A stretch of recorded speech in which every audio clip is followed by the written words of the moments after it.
I've been trying to do with my videos, and I think this is part of the reason that they've become so popular. In fact, I'm certain of it, is that I've been trying to agitate for the adoption of that personal responsibility as an alternative to political ideology. It's like, get your act together, have a vision, straighten out your life, say what you think, stay away from the ideological idiocies and simplicity and oversimplifications, and try to put yourself together. Because I think that, I do believe, at the most fundamental level, and I think this is the remarkable realization of Western civilization, is that the well-developed individual is the antidote to the tyranny of society and biology.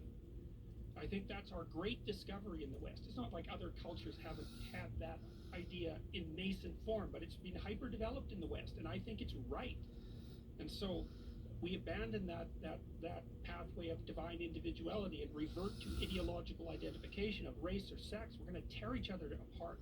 And I think part of the reason we're motivated to do that, Joe, is because many people don't want to bear the responsibility of developing themselves as individuals. So they'll shuffle off the responsibility, and if that means that, we're dancing in the streets because everything's on fire, that'll be just fine. And that's another thing that's adding to the terrible danger that we're in right now. So I think you're right, and I think that personal auditing program that you're a part of is gigantic, and people look at it as being separate from all these issues that we're dealing with culturally. But I don't think it is. I think you're absolutely right. And I think that there is a real lack of struggle and understanding of struggle with a lot of people today. Not necessarily struggle financially, but I mean like physical struggle, spiritual struggle, understanding that you have to overcome difficult issues to really understand the true potential of your mind and your body. You have to not only overcome them, but you have to seek them out voluntarily and what would you say, exult in the fact that they exist. And that's part of bearing the burden of being. It's like being is a tragic state. Human being is a tragic state. So you can shrink from that, but if you shrink from that, the suffering increases and intensifies, and you become resentful and malevolent. The alternative is to move forward courageously. That's the dragon motif, right? That's the hero myth, essentially. And that is the path Biscuits and forward. gravy. Well, I think it also has implications. You're talking about it at the level of what is best for the individual, but we also have a problem, which is these collectivist movements, whether they are, white nationalists on the right or social justice warriors on the left, they cannot see forward. And what is missing is that actually the mechanism that allows us to new ways involves individuals who are capable of thinking independently. And if you have multiple individuals who think independently about related matters, then they can pool that stuff. But if what we do is we force everybody to sign up for the things that we all agree are true, there's no way of discovering what we don't yet know, because every great idea starts with a minority of one.